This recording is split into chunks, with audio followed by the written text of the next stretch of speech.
The invisible cost of always wanting to be first. Tesla reveals there was blood on the laboratory floor. It wasn't literal blood, but something worse. It was the vital essence of a man who spent his entire life running, competing, proving. And on that cold morning in 1895, Nikola Tesla was standing amid the rubble of what was left of his work. The fire had devoured everything. Years of experiments, machines that no one else in the world knew how to build, documents that contained secrets capable of changing civilization. And in the midst of that suffocating silence, he realized something that shook him more than the flames. He had lost because he wanted to get there first. Tesla leaned against the blackened wall, feeling the weight of a truth that no one had taught him. He wasn't just tired, it was empty, as if it had burned along with the papers. And then, for the first time in decades, he asked the question that would change everything. Is it worth being first if you arrive alone? The obsession began years earlier, when Tesla was just a young engineer in Europe. He saw other inventors as adversaries. Every other person's discovery was a personal defeat. Every recognition that didn't come to him was a cosmic injustice. He needed to be the first to decipher alternating current, the first to master wireless electricity, the first to touch the invisible. But what no one told him, and perhaps no one knew, is that this race has a price, a cost that does not appear in the equations. It's not in the physics books. It is not measured in volts, amps, or watts. It is measured in life. Tesla worked nights until his body shook. He rejected friendships because they delayed progress. He ignored his own heart when it asked for rest. He drove away talented employees because sharing the credit seemed like losing. And when he finally gained recognition, when his inventions lit up entire cities, when the world began to speak his name, he looked around and realized there was no one by his side. The tragedy of the fire was just the symbol. The real fire was within him, a flame that consumed everything in the name of the urgency to be first. He thought he was conquering the future, but he was, in fact, sacrificing the present. That morning, among ashes and twisted metal, Tesla began to understand something that would change not only his life, but the way he saw the universe. He realized that the frequency of competition is different from the frequency of creation. To compete is to operate in scarcity. It's believing that there is only one place at the top, that if another shines, you darken. That time is an enemy, and every second lost is a defeat. But to create is to operate in abundance. It's knowing that the universe has infinite room for genius, that collaborating amplifies, does not divide, that the true legacy is not in arriving first, but in arriving in one piece. Tesla took a deep breath, and for the first time in years, he allowed himself to feel the weight of what he had ignored: exhaustion, the loneliness, the emptiness of a life lived at maximum speed, but without real direction. He had won the race, but lost himself along the way. And it was at that moment, at the bottom of the well, surrounded by ruins, that he made a decision. I wasn't going to run anymore. I wasn't going to compete anymore. I was going to learn to vibrate at another frequency. Because Tesla finally understood, the cost of always being first is never being there. There is an invisible energy that connects all things. But when you run too fast, you can't feel it. If this story is touching something inside you, subscribe to the channel. What follows will reveal what Tesla discovered that day, and how it could change everything you believe about success. 3 days after the fire, Tesla received a letter. It wasn't from an investor. It wasn't from a journalist wanting a statement about the tragedy. It was by Thomas Edison. He opened the envelope with his hand still stained with gray. Inside, just a short sentence, written by hand. I heard about the fire. I imagine you now understand the price of trying to change the world alone. Tesla felt something burn inside his chest, but it wasn't anger. It was recognition. Edison, his greatest rival, his public antagonist, the man who had tried to destroy him commercially for years, knew exactly what he was feeling, because Edison had also paid that price. The war between Tesla and Edison did not start as a technical dispute. It started as something much more human: fear of being forgotten. Edison built an empire on direct current. He invested fortunes, reputation, years of life in that system. And then Tesla appeared with his alternating current, proving that there was a better, more efficient, more powerful way. For Edison, this was not just science. It was an existential threat. So he did what desperate men do. He attacked. He financed campaigns to discredit Tesla. He electrocuted animals in public squares to prove that alternating current was dangerous. He used his influence to block contracts, investments, opportunities. But what Tesla didn't understand until that moment, holding the letter between his fingers, was that Edison wasn't fighting him. He was fighting his own fear of irrelevance. And Tesla? He had done exactly the same thing. Each innovation was an attempt to prove value. Each achievement, a response to the internal emptiness that screamed, "You need to be more, you need to be first, or you will be nothing." Tesla walked to the window. Outside, New York was buzzing, thousands of people running back and forth, each in their own invisible race. He noticed something disturbing. The entire city operated on the same frequency as him: competition, urgency, constant comparison. Nobody looked at their own path. Everyone looked to the sides, measuring distance, speed, position. The question was never, "Am I where I need to be?"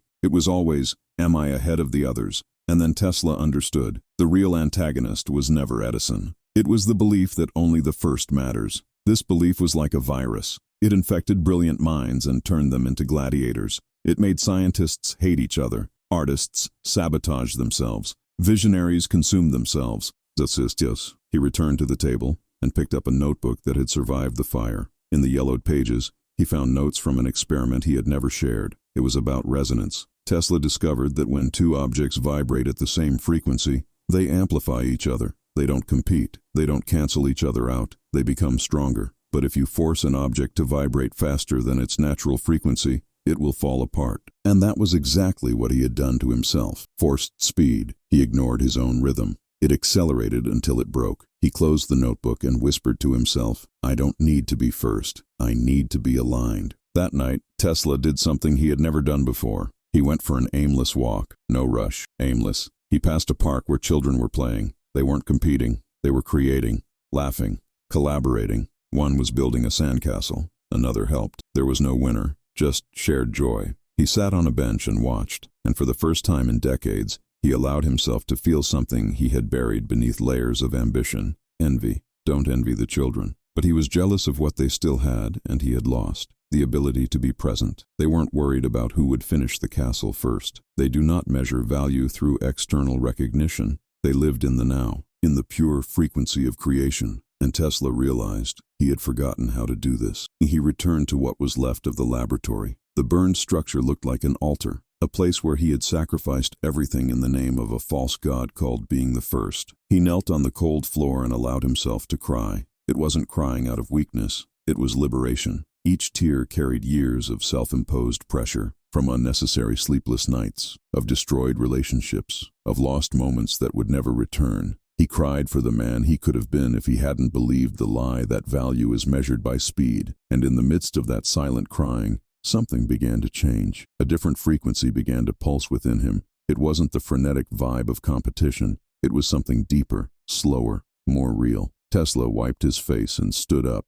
He looked at the wreckage around him, and for the first time, he saw no failure. You saw a fresh start, because he finally understood. The cost of always being first is always living in the future, never in the present. And it is in the present that true creation happens. He picked up a piece of burnt coal and wrote on the wall, "The frequency of competition destroys. The frequency of creation builds." And at that moment, Tesla made a silent promise. He would discover how to operate on this new frequency, even if it meant slowing down, even if it meant never being first again, because he no longer wanted to arrive first. I wanted to arrive in one piece. The change did not come dramatically. It came in small gestures that no one noticed. Tesla began to do something radical. Stop. Every morning, before carrying out any experiments, he would sit in silence for 30 minutes. I didn't think about solutions. I didn't plan inventions. He just breathed. I watched. I felt. The assistants who returned to help him rebuild the laboratory were surprised. "Mr. Tesla, no, should we start?" they asked. And he replied with a smile that no one had seen before. "I've already started." But he wasn't doing anything. It was just present. But weeks passed. Tesla started asking different questions. Before I asked, "How can I do this faster than others?" Now I asked, "How can I make this truer for me?" He revisited old projects he had abandoned because they would not bring immediate recognition. He discovered that many of them contained seeds of genius, but he had never given them time to germinate. One of these projects was a simple machine, a device for amplifying mechanical vibrations. He had shelved the idea years earlier because it wasn't revolutionary enough. But now, looking with different eyes, he realized it didn't need to be revolutionary. It needed to be true. Tesla dove into the project, but this time, take your time, without the urgency that consumed him before. He worked for a few hours, then stopped. I walked. He talked to his assistants, not about work, but about life. For the first time, he learned their family names, your stories, your dreams, and something extraordinary happened. Ideas started to flow better. mirror, that it wasn't a coincidence. Tesla was discovering an invisible law of the universe. Genuine creativity does not come from pressure.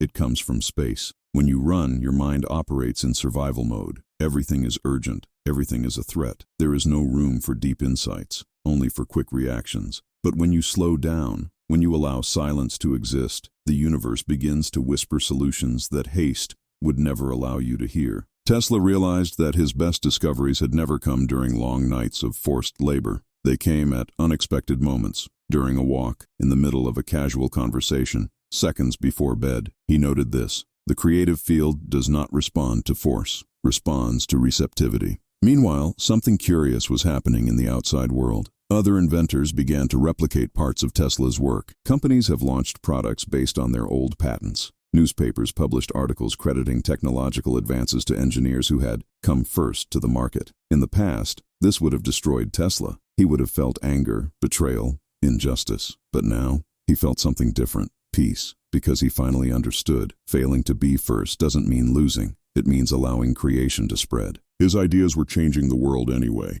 with or without his name in big letters. The electricity he mastered was lighting homes, moving factories, connecting cities. The impact was real, and that was enough. One day, Tesla received a visit from a young engineer. The boy was visibly nervous. He brought with him a prototype and a confession. "Mr. Tesla, I worked with your old notes, those that were published after the fire. I created something based on them. I didn't mean to steal, Tesla raised his hand, interrupting. "Show me." The young man opened the suitcase with shaking hands. Inside, there was a small electric motor, more efficient than current models, more compact, quieter. Tesla examined the device in silence, and then he did something that shocked the boy. Smiled. "That's brilliant," said Tesla. "You didn't steal anything. You have evolved, and that's exactly what I expected someone to do." The young engineer was speechless. "But, sir, I used your ideas. I didn't arrive first.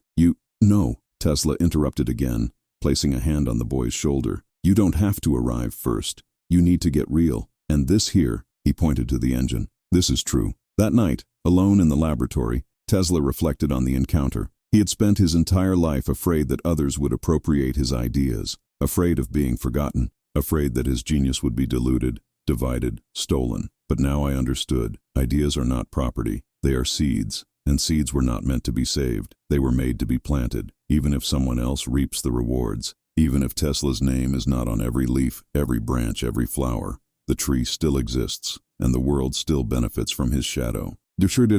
Tesla began doing something that would have been unthinkable months earlier, openly collaborating. He invited other inventors to visit the laboratory, shared notes without requiring contracts. He responded to letters from students with the same attention he gave to investors. Some colleagues warned him, "Tesla, you're giving everything away for free. They will copy you. They will profit from your work." He replied calmly, "Let them profit. Let them copy. If my ideas improve someone's life, I've already won." And for the first time, those words weren't just philosophy. They were felt truth. It was during this period of openness that Tesla made an unexpected discovery. He realized that the more he shared, the more new ideas emerged. It was as if the universe rewarded generosity with inspiration. Every time he released an idea, 3 new ones appeared in its place. He noted in his diary, "Creative energy does not diminish when divided. It multiplies." This was the frequency he had been searching for his entire life. I wasn't up to speed. I wasn't in the competition. It was on delivery. But as Tesla blossomed into this new understanding, something was about to happen. Something that would test everything he had learned. A letter arrived, this time, not from Edison. It was from a consortium of businessmen. They had developed a wireless transmission system based on their experiments. They were about to release it publicly, and they didn't mention Tesla's name once. In the past, this would have been the trigger for a legal war, for public campaigns, for angry letters to the newspapers. But Tesla read the letter in silence. He folded it carefully, and he put it aside. An indignant assistant asked, "Sir, what will we do?" "They stole your work." Tesla looked out the window. The city lights flickered, lights powered by alternating current, for ideas that started in your mind. "We will do nothing," he replied calmly, "because I finally understood something. True power is not in being recognized. It's knowing that you contributed, even if no one else knows." The letter remained on the table for 3 days. Tesla didn't touch it. He didn't respond. He just left it there, as a silent test for himself. But on the 3rd day,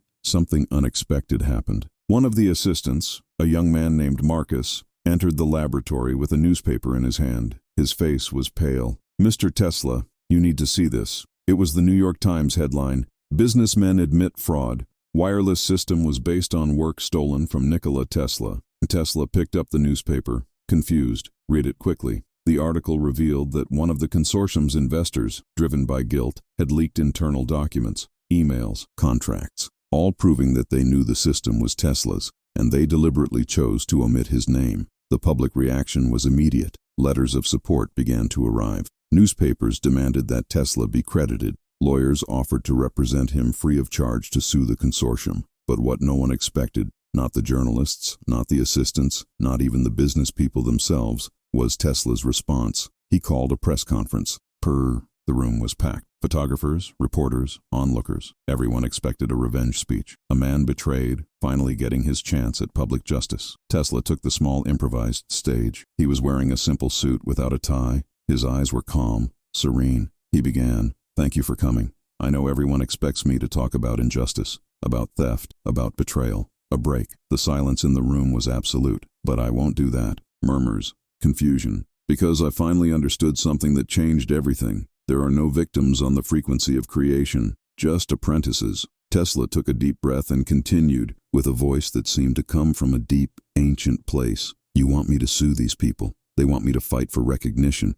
They want me to prove that I'm first. But what I discovered, amid the ashes of my own laboratory, is that this fight never ends." He walked slowly across the stage. "Because even if I win this lawsuit, even if my name is printed in every newspaper, even if I am crowned the true inventor, there will be another fight, another rival, another robbery attempt, and I will spend the rest of my life defending invisible territories rather than creating new worlds." A reporter raised his hand, but Tesla continued before he could speak. "You don't understand. I already won. Not because my name is or isn't on a patent, but because my ideas are alive. They are spreading. They are changing reality." Then Tesla did something no one expected. He looked directly at the cameras and said, "I forgive these men." Absolute silence. "Not because they deserve forgiveness, but because I deserve peace." The room exploded with questions, flashes, screams, but Tesla raised his hand, asking for silence once again. "There's something you need to understand about frequency. When you operate in anger, in competition, in need to be recognized,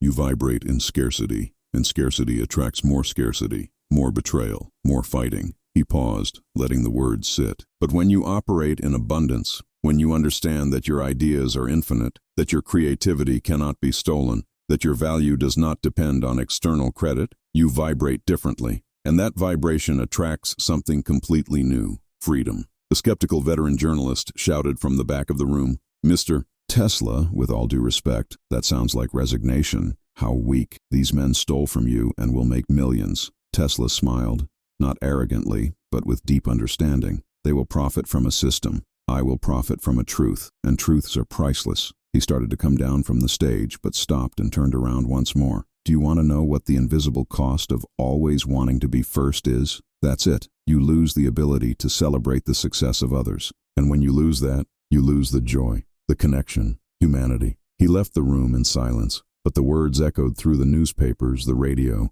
and street corner conversations. Some called Tesla crazy, others as a saint, but something had changed in the invisible field of public consciousness. People began to question, what if he's right? What if true victory is not being first, but being free? And that night, alone in the reconstructed laboratory, Tesla sat in front of a lit candle. There was no more anger inside him, no resentment, no need to prove something, just silence. And it was in this silence that the greatest revelation of all arrived. He realized the universe never asked him to be first. He only asked that he be faithful to his frequency, and his attendance was no competition. It was pure creation. But the story wasn't over yet. 2 weeks later, Tesla received another letter, this time written by hand, in shaky handwriting. It belonged to one of the businessmen, the oldest, the one who had led the consortium. The letter said, "Mr. Tesla, I spent my entire life believing that value came from victories, to be the first, of crushing competitors. I built a fortune on that belief, but after your press conference, something broke inside me. It wasn't your words. It was peace on your face. I don't have that. I never had. And I realized I won all the battles, but I lost the war with myself. I want to learn what you learned, not about electricity, about frequency, about how to live without needing to be first. If there's still room for an old fool in your lab, I'd like to help." no credit, no recognition, just to create. With wonder and regret, William Harrington. The Tesla read the letter 3 times, and then he did something that no one, absolutely no one, would have expected. He responded with an invitation. Dear William, there is space, there always has been. Come tomorrow, at 8 in the morning. Don't bring contracts, don't bring lawyers, just bring curiosity. Let's build something together. Not to be the first, but to be real. N. Tesla. The next day, William Harrington walked through the laboratory door. He had white hair, wrinkled hands, eyes tired from decades of corporate battles. But there was also something new, something fragile. Hope. Tesla extended his hand. Welcome, not to my lab, but at our frequency. And in that handshake, something extraordinary happened. There were no words, there were no agreements, just resonance. 2 men who had spent their lives competing, finally understanding. True power is not in beating the other, it's about rising together. 6 months have passed. Tesla's laboratory no longer looked the same, not just because of the physical reconstruction, but because of the energy that filled that space. William Harrington had become more than a collaborator. He became a frequent student. He arrived early, not out of obligation, but out of a genuine desire to learn. It didn't talk about profits. It does not measure progress in patents. It just created, and something miraculous happened. His ideas, combined with Tesla's, generated advances that neither of them would have achieved alone. It wasn't competition, it was synergy. But the most profound transformation was not in the inventions. It was in William. One afternoon, while they were tweaking an experiment with oscillators, he stopped and looked at Tesla with tears in his eyes.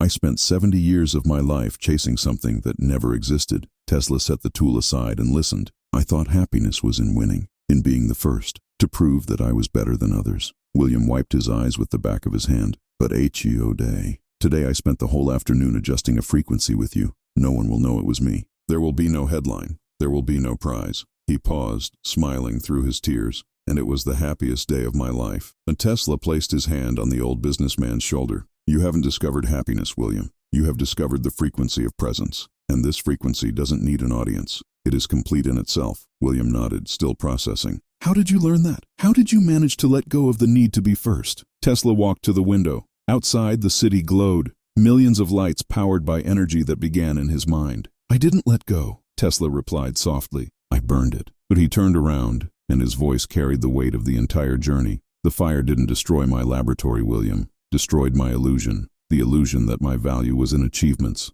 at speed, in recognition. And when everything burned, I had to face the scariest question of all. Which one? Who am I when I'm not first? Silence fills the room. And the response, Tesla continued, was terrifying at first, because I didn't know. I spent my entire life defining my identity through victories. And when they disappeared, I disappeared with them. William swallowed. He knew that emptiness. But then, Tesla smiled. I discovered something extraordinary. I was still here, even without the inventions, even without the prizes, even without being the first. I still existed, and that existence, in itself, was complete. William sat up slowly, letting the words sink in. So the invisible cost isn't just tiredness, it's the loss of self. Exactly, Tesla confirmed. You run so hard to prove that you exist, that you forget to live that existence. And one day you look in the mirror and no longer recognize who is there, because that person is just a role, a racing machine. He's no longer a human being. Weeks later, something extraordinary happened. William used his influence, not to profit, but to spread it. He funded scholarships for young inventors. He created a fund for scientists who did not have resources, and he did it all anonymously. When Tesla found out, he asked, why anonymous? You could have recognition, public gratitude. William smiled, the same serene smile that Tesla now wore. Because I finally understood, the ego needs credit, the soul only needs contribution. And the laboratory became a place of silent pilgrimage. Young scientists, frustrated inventors, tired business people, they all started showing up, not to learn about electricity, but to learn about frequency. Tesla did not give formal lectures. He just shared stories, demonstrated experiments, and above all, he lived the principles he had discovered. One day, a young inventor arrived at the laboratory, visibly upset. Mr. Tesla, I created something revolutionary, but another company launched something similar 3 days before me. I lost. I don't know what to do. Tesla looked into the boy's eyes and saw himself,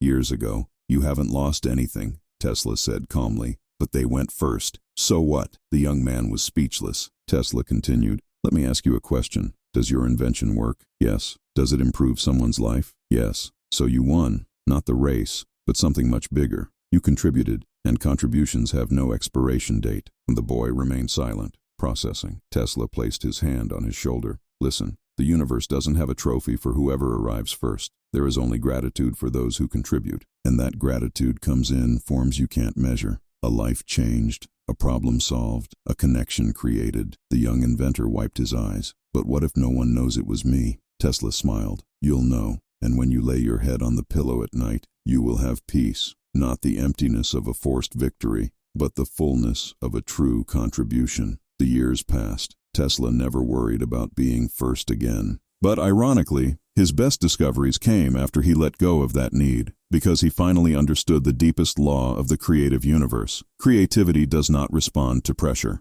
responds to presence. When you are present, truly present, the infinite field of possibilities opens up. Ideas are not forced. They just appear, as if they were always there, waiting for you to slow down enough to hear them. At the end of his life, Tesla received numerous awards, relate knowledge, tributes, but none of it affected him the way it would have before. He received with gratitude, but without attachment, because he knew his value never lay in external recognition. It was always on the internal frequency, and that frequency, the frequency of pure creation, without ego, without urgency, without the need to be first, was indestructible. In the last interview he gave, a young journalist asked, "Mr. Tesla, if you could give one piece of advice to the next generation of inventors, what would it be?" Tesla thought for a long moment, and then he replied, "Don't try to be the first, try to be true, because the world doesn't need more speed, it needs more essence. And how do we know if we are being truthful?" Tesla smiled. "When you create something and feel peace, not anxiety. When you share and feel joy, not fear of being stolen. When you see another succeed and feel inspiration, not envy. That is the frequency of truth." The journalist wrote it down frantically. "What about the invisible cost, sir? Do you still believe it exists?" "There is," Tesla confirmed, "but it's not what people think. The cost isn't just tiredness or loneliness." "So what is it?" Tesla looked out the window at the city he helped illuminate. "The invisible cost of always wanting to be first is never being where you are. It's always living in the future, chasing the next victory, the next recognition, the next proof of worth. And when you do that, you lose the only thing that really matters." "What?" "Now." The Tesla passed away years later, alone in a hotel room. But he did not die empty. He died completely, because he had learned the secret that few discover. Life is not a race, it's a frequency. And when you find your true frequency, when you stop competing and start creating, when you let go of the need to be first and embrace the freedom to be present, you don't just live, you resonate. And this resonance continues long after the body disappears. It spreads, invisible but indestructible, touching lives, inspiring minds, changing the energy field of the world. Today, more than a century later, Tesla's ideas still light up the planet, not because he was the first, but because he was true. And truths don't age. They just wait, patiently, silently, until someone is ready to listen to them. Are you ready? If this story touched something inside you, if you recognize Tesla as part of your own journey, subscribe to the channel, because this isn't just the story of an inventor. It's the story of all of us, seeking value, chasing recognition, forgetting that true victory has always been in a place we never looked. Here, now, right now. The frequency of presence does not compete, she just is. And when you find that frequency, everything changes.